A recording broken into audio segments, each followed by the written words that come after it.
The beginning of the 6th century, on the Welsh throne, based in southeast Wales, in Esloig, Glamorgan and Gwent, is seen as weak. King Meurig, the Pendragon, the Uther Pendragon, the High General of the British, has been wounded. His hip has made him lame. He's become so lame he no longer sees himself able to lead the armies. It's by his will and his personal charisma that the British Empire, of all the kingdoms, is held together. What can he do? He hands over to his 15-year-old son, Arthur. Arthur is to become the new Uther Pendragon, the High Commander of the British armies. He has to hold together these rival, bickering kings with their fierce tempers and pride and forge them into one army. It's considered impossible. The Saxons over in England get wind of this. They hear about the weakness and see this as their chance to deliver a fatal thrust right into the heart of the British Empire, and they gather all their tribes together into a massive army, rumoured to be 25,000 strong, to do a smash, this time not a raid, not like a raid from previous generations. This was going to be a seek out and destroy mission right to the heart of the British Empire, right to the heart of South Wales, and destroy Arthur, the boy king, and his capital. The word gets out. They've even included British rulers that are still in what is now called England, in Lloegr. They're part of this alliance. Word reaches the British, and they have a whole winter, a whole 6 months to plan. And what planning they do? They get the armies gathered, they decide the policy. The Saxon army comes driving across the Severn, they get opposed, the army builds up, they get ready for a battle, the Welsh back away again. Their cavalry army is more mobile. They just send a few hundred, they block the way, another battle forms, everything stops, and they back away. It's one of the earliest examples of a scorched earth policy. There is nothing for the Saxons, nothing to forage. They get hungrier and hungrier, more desperate. Every river crossing, the Wye has to be crossed. They come across here, and eventually they start getting towards the heartland of South Wales. They fight a mighty battle at Baden. For 2-3 days they're smashing away at this small British force at the top of the hill, where the cavalry have dismounted and they're going to hold them off. They throw in stones. It's a pre-prepared position. The boulders are throwing, the stones are throwing. The Saxons are getting harder and harder. It's a small position. They can't bring their numbers to bear. Eventually, the British are tiring. They are only a small holding force and ammunition is running low. In the middle of the night, they decide we're going to have to break out. So just before dawn, when the Saxons are spiteful sleeping, the cavalry storms down the hill, smashes its way through, and leads the Saxons on another merry dance. They've now gone almost a week without being able to get any fresh food. Water's difficult. They're fighting battle after battle, being dragged mile after mile. They're exhausted, they're tired, they desperately need this final battle. They come through the hills, they arrive, and they finally realise, they think they've got the British army cornered. They think that's it. That's all Arthur's managed to raise is this 800 or so cavalry. Little do they know that the main British army of another 5,000-6,000 infantry is hiding at the top of the hill, ready to form this defence on this massive hill fort with rings and rings of fortifications all the way up. This is what the British have been doing for the last 6-7 months, preparing the position. And as the tired and desperate and hungry Saxons come around the corner, think they finally trapped the British army for this final battle where they can destroy the boy king and take the kingdom and make Saxon rule, they look up and they realise actually they've been trapped. This is the battle the Welsh army has been waiting for. And they look before them, they see the hill fort, which you can only see part of from here. They realise they've got to get all the way up there, past layer after layer after layer of fortification, and when they get to the top, then they've got a fresh army to fight. This is when they start to realise this invasion was not going to go to plan, and Arthur does not want them to escape back to England. He wants to kill every last one of them. And we're in a place called Saxon, which is the hill or the ridge of the Saxons, and this is where they were buried. And we're going to go up that hill fort, and you can see what the massive fortifications were the Saxons had to take on.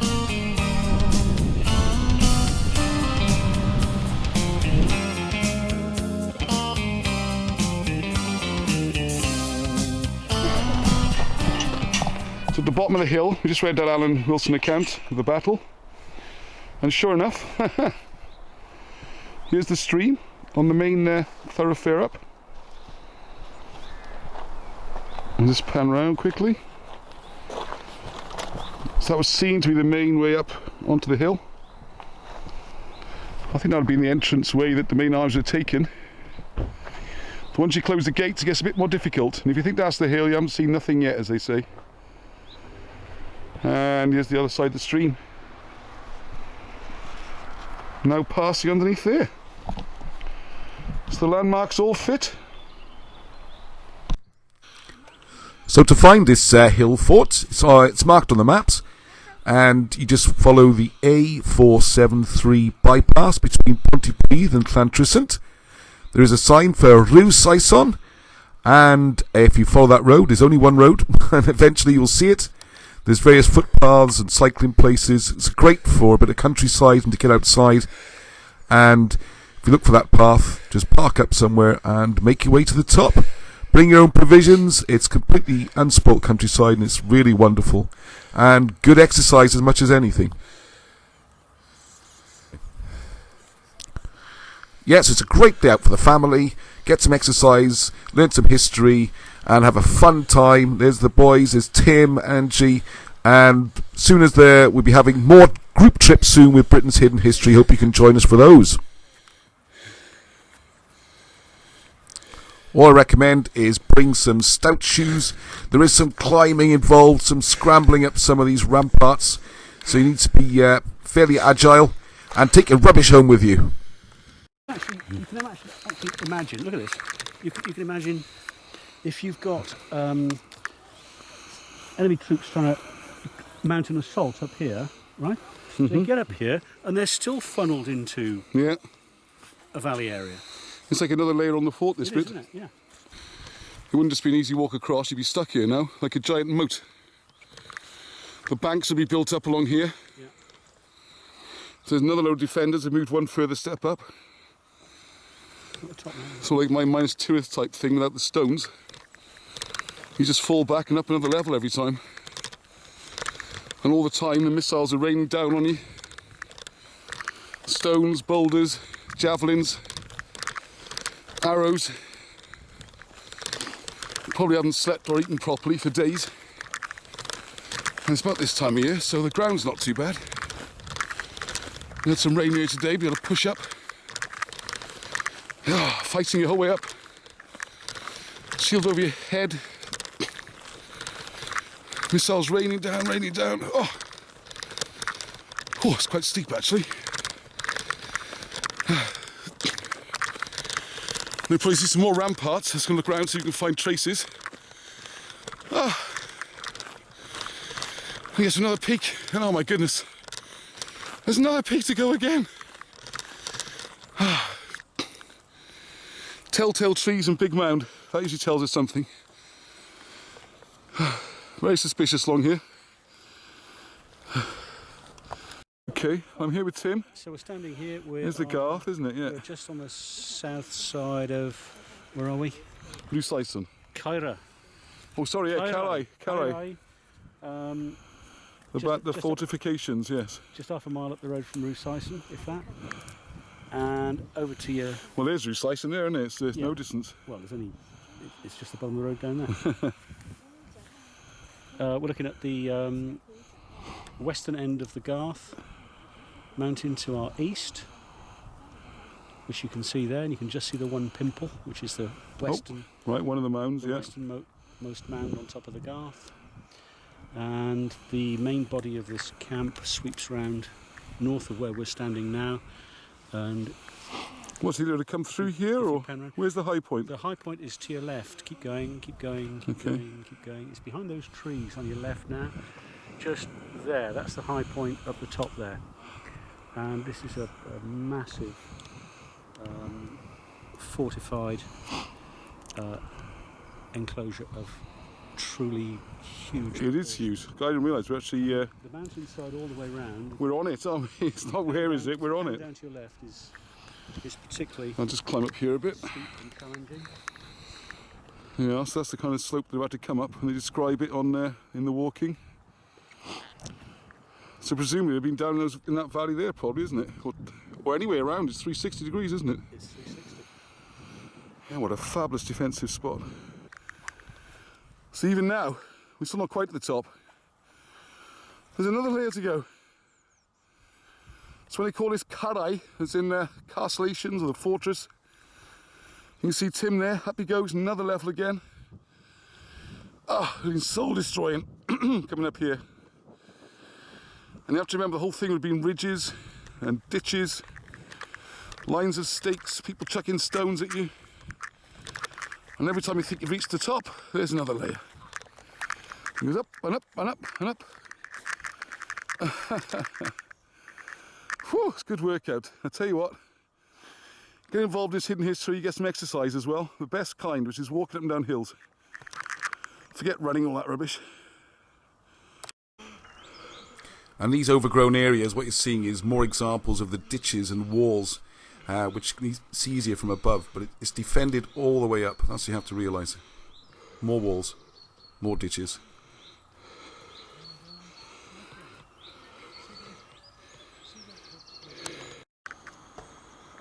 Okay, so we're now about 2/3 of the way up. In the distance you can see a transmitter mast, which you think is a Hillary transmitter mast to get your bearings. Behind those hills is the Severn estuary, often referred to as the sea, but it's actually an estuary of the Severn. If you pan round, so it's not far from the Severn, you see, that's why it fits all the descriptions. Severn over there, and Cardiff a little bit round the corner. Like I said, that mound we could see earlier was Penarth, and in the distance, I'll try and zoom a little bit, you can see another headland. I hope you can, plus you get a better view from the top, because it's only 3/4 of the way up.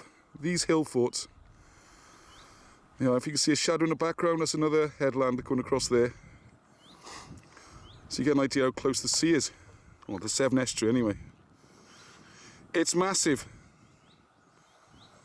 Go further up, look at the views across there, all the way up the valley. And we'll have a look in a second when that ends up. Up we go.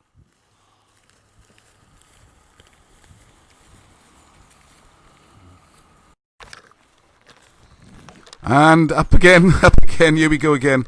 And you can see another line of fortifications, which is sort of marking the summit, hopefully, as we get towards the top of the fortress. And you can see again another line of defences.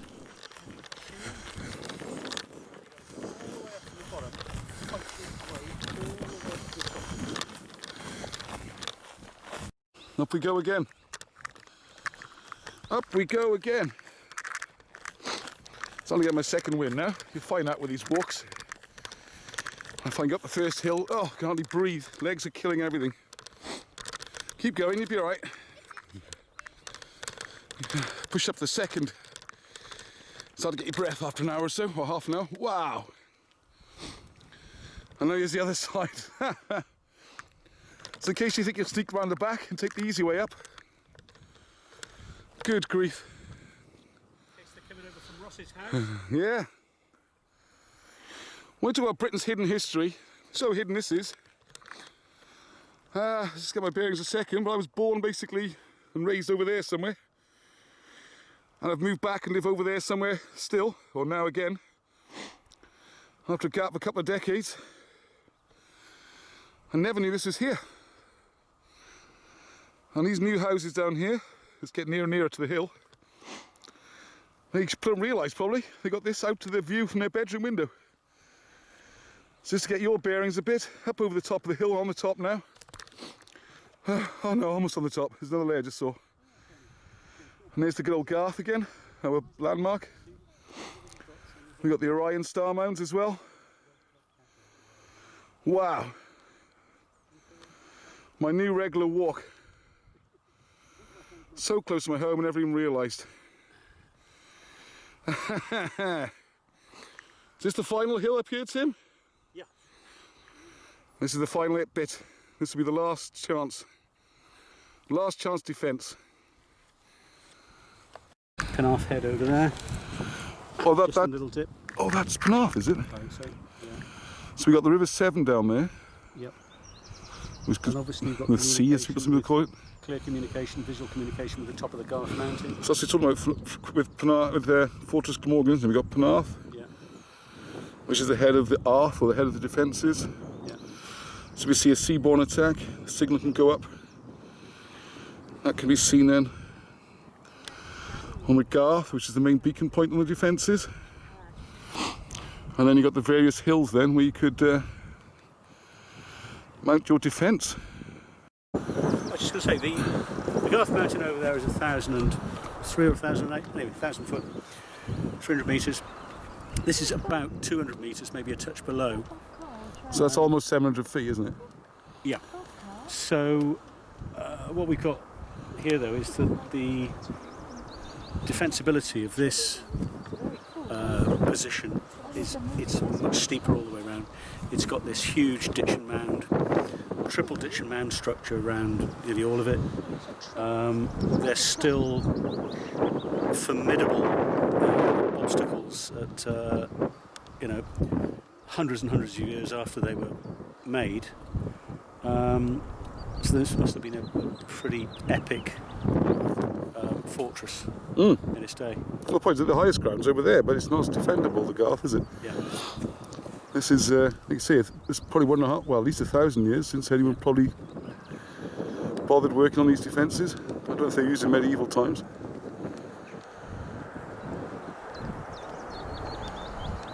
Amazing, isn't it? You can see all the way around.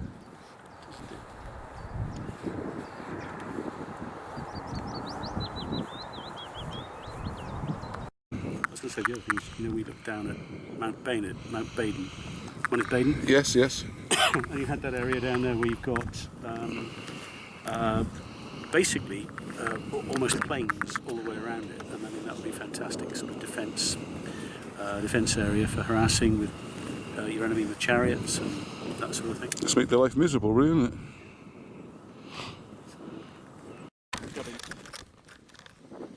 And on we go upwards again. The deceptive thing about these hill forts as well is that the sort of false horizons, where you keep thinking you're nearing the top, and there's a defensive line, there's a wall or a ditch, you battle your way through it, and then you think, hey, we're at the top, then, oh, there's another climb. And it's a lot steeper than it looks on the video, I can tell you.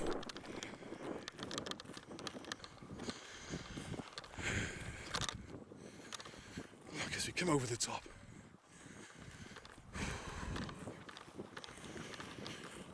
And as you finally get to the top, and you realise what a fantastic defensive position you've got.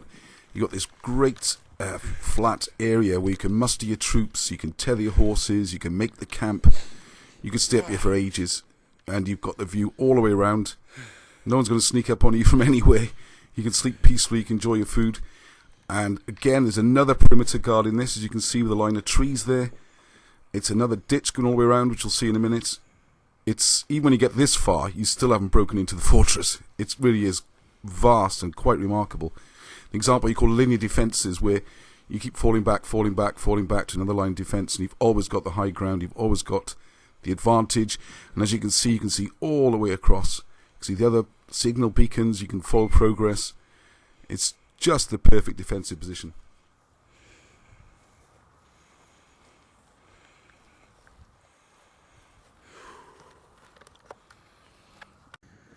And some records, this is actually called Arthur's Castle. And it ties in with the butts. Hope you can see.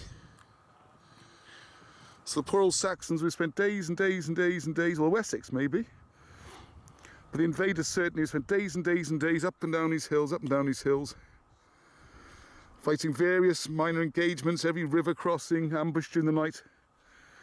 No chance to forage. And then they finally corner the Welsh army, and they look up and see this massive, massive hill fort with fortifications at the top. And unbeknownst to them, another couple of thousand men hidden. And there's one place Tim's points out the armies could have been hidden. This whole top surface is a great size for encamping an army. And you've got this depression here, so like not exactly a valley, it's a low place. You have infantry ready to go, even cavalry, all saddled up, just waiting to pile out any direction across this hill.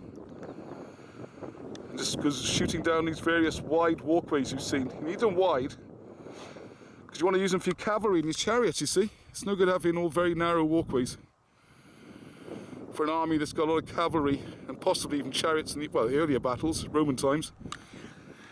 And who knows what they did later times. There's certainly cavalry. All the records talks about the heavy cavalry making their charges. So 400 or 500 cavalry fitting in, no problem. All ready to go. Pick your moment, pick your spot. You can walk around the battlements, see how it's going, and whoosh.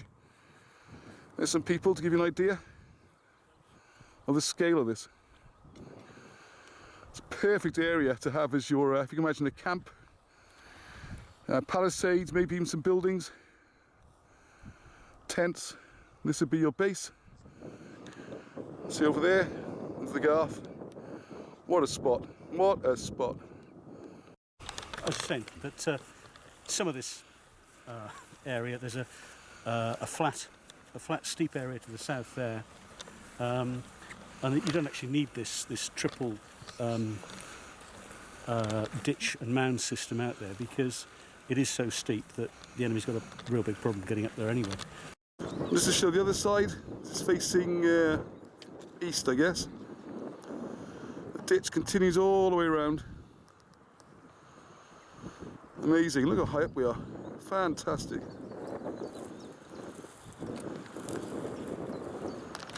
Unismardi, not the one right in front of you, the one on the horizon. Yeah, that's Unismardi, the large hill over there. Yeah. And then we can see those, I think, in wind turbines. If you realise when you get up on the hills, I say this often, I know, but it's only when you're up on the hills, you have to get and walk, that this all comes to life.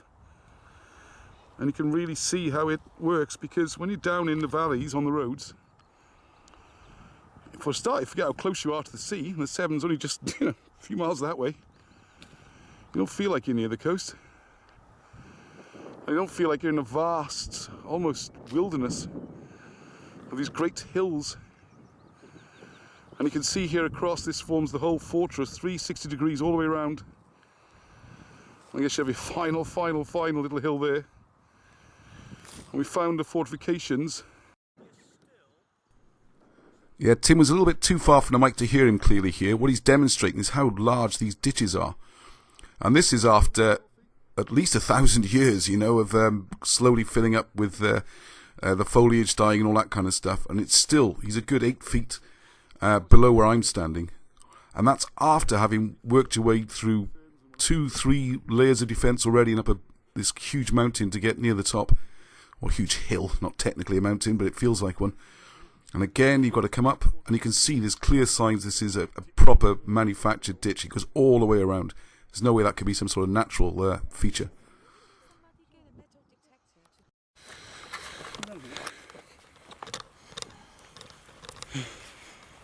We've got one.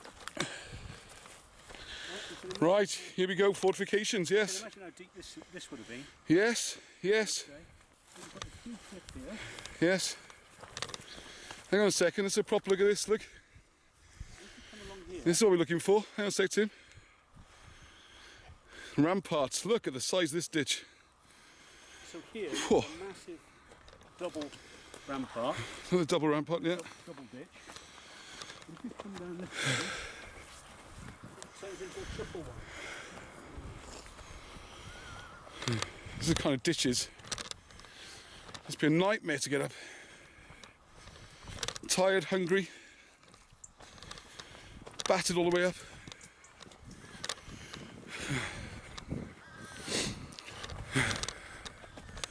It's been a very depressing sight.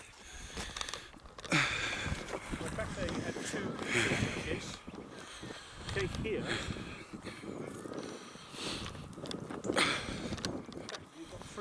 Yes, yes.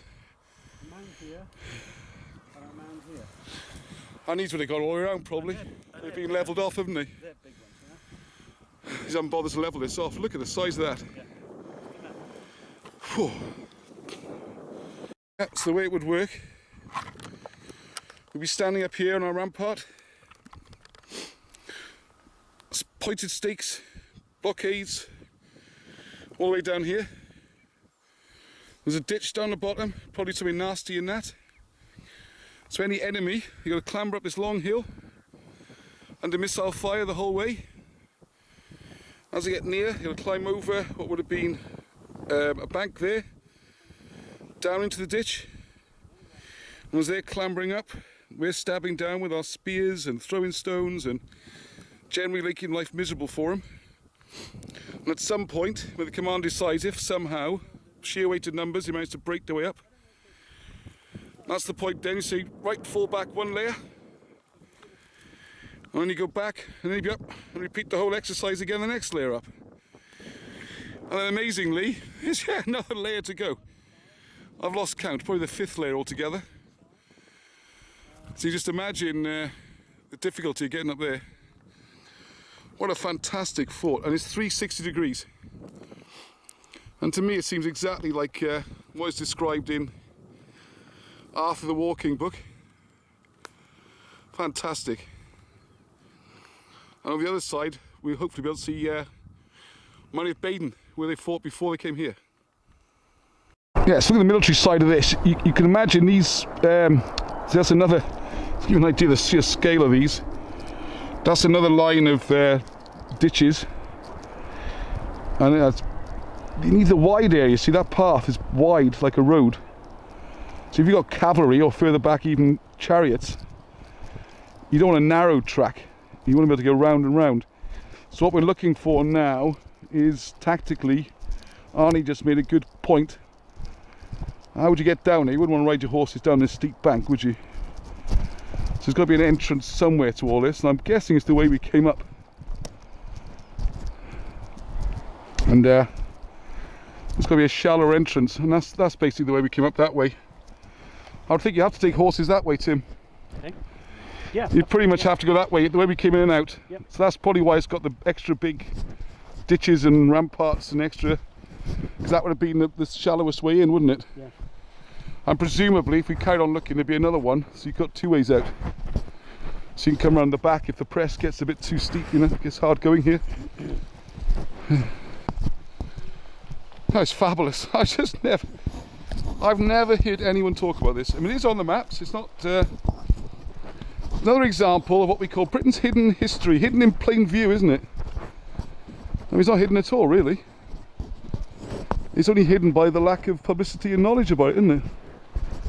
And it's just worth it for the walk. You know, just come for the walk. It's fantastic. Where, isn't it? I think we came up through here.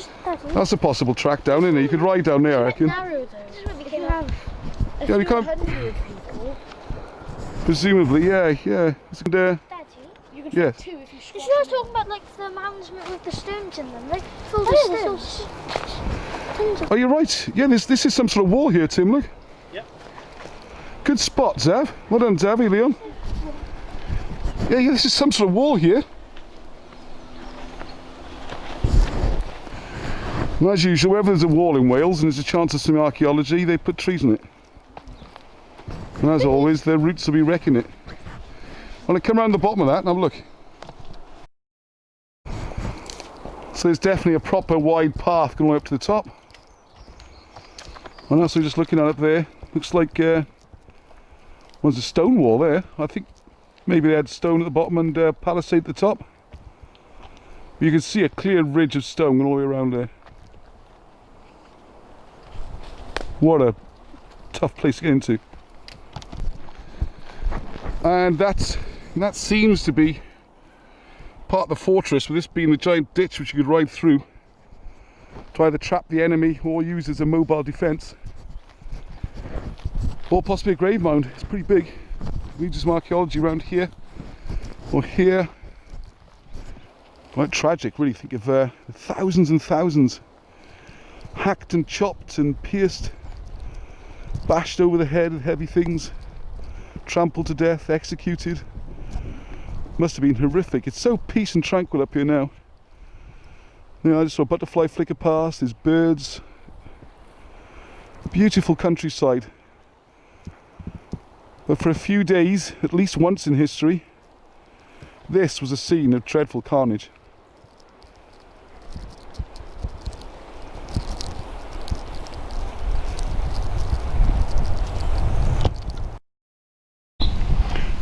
Now, on the way down, it's definitely a candidate for a grave mound. See, you've got a stone on the top, and as usual, the trees planted on it. Classic burial mound. It's quite small, so that could well be a noble or something, someone trying to get to the top of the hill, or a defender. It's got a fantastic view. So there's the mound from the other side. Very interesting stone there. It kind of looks natural, but got the big breaks and everything. Looks like it's been put there or toppled over or something.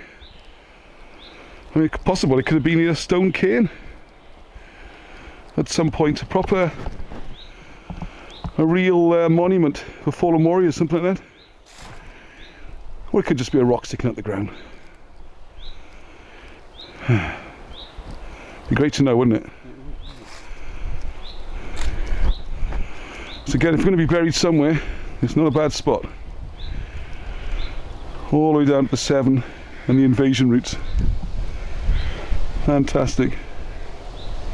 But this bit down here looks like it's part of a wall.